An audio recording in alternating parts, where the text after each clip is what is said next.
शेतकरी बंधूंनो, जय शिवराय, राम राम.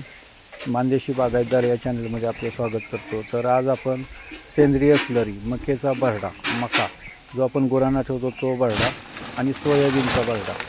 आता मी माझ्या 250 झाडांना एक पायली मक्याचा भरडा आणि 2 शेर सोयाबीनचा भरडा असे मी एक स्लरी तयार केलेली आहे. याचे फायदे मी तुम्हाला पुढे सांगतो.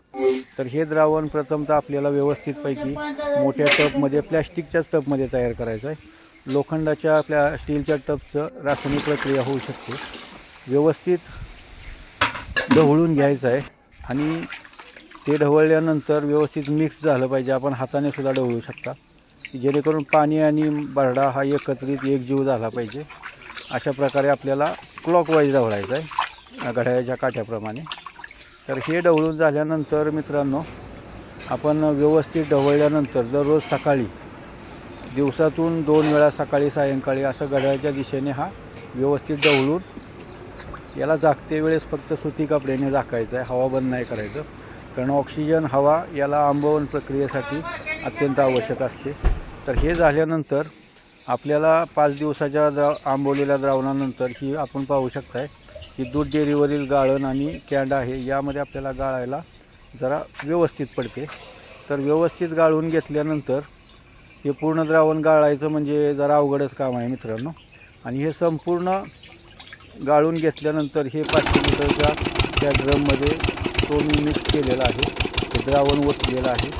व्यवस्थित ढवळून त्यामध्ये KSB PMB ग्रो प्लस ज्या नावाने येतं ते करून हे द्रावण आपण बागेला सोडलेलं आहे. सेंद्रिय स्लरी जे आहे, मकाचा भरडा आपण 5 दिवस आंबवला, त्यामध्ये सेंद्रिय गूळ एक 5 किलो टाकला. देशी गाईचे ताक जे आहे हे आपण 5 लिटर वापरले आणि आपण ह्यामध्ये देशी गाईचे गोमूत्र हे सुद्धा एक 6 लिटर आपण ह्यामध्ये टाकलेलं आहे. आणि हे संपूर्ण द्रावण आपण सावलीमध्ये 5 दिवस आंबवून याचं 500 लिटर द्रावण करून झाडाला अशा प्रकारे आपण ड्रिंचिंग करत आहोत. तर थोडक्यात जर सांगायचं झालं तर हा एकदम सेंद्रिय स्लरीचा प्रयोग आहे आणि ह्याचे झाडाला नक्कीच फायदेच होणार, कारण सेंद्रिय गोष्टीचे तोटे होतच नाहीत. तर आपण जे ह्यामध्ये मक्याचा जो भरडा टाकलेला आहे, यामध्ये प्रामुख्याने कार्बोदके स्त्रोत हा फार मोठ्या प्रमाणात असतो. फॉस्फरस आणि पोटॅशियमचं सुद्धा प्रमाण चांगल्या प्रकारे असते.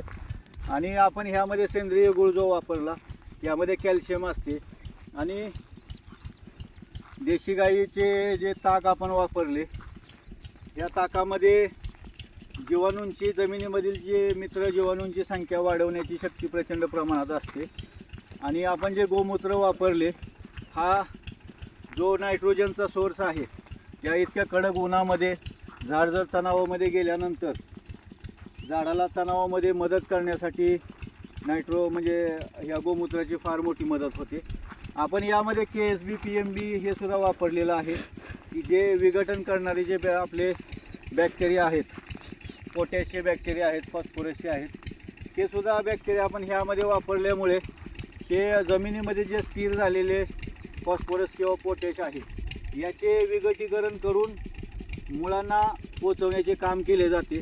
प्रामुख्याने आपण यामध्ये मायक्रोरायझा ही सुद्धा बुरशी आपण वापरलेली आहे मित्रांनो. ही बुरशी ह्या झाडांच्या मुळाच्या शेंड्यावर जाऊन विशाल प्रकारचे जाळे तयार करते आणि मुळांपासून जे दूर असलेले जे अन्नद्रव्य असते ते कोशिका तयार करून ते अन्नद्रव्य मुळांच्या जवळ आणून देण्याचे काम हे मायक्रोरायझा बुरशी करते.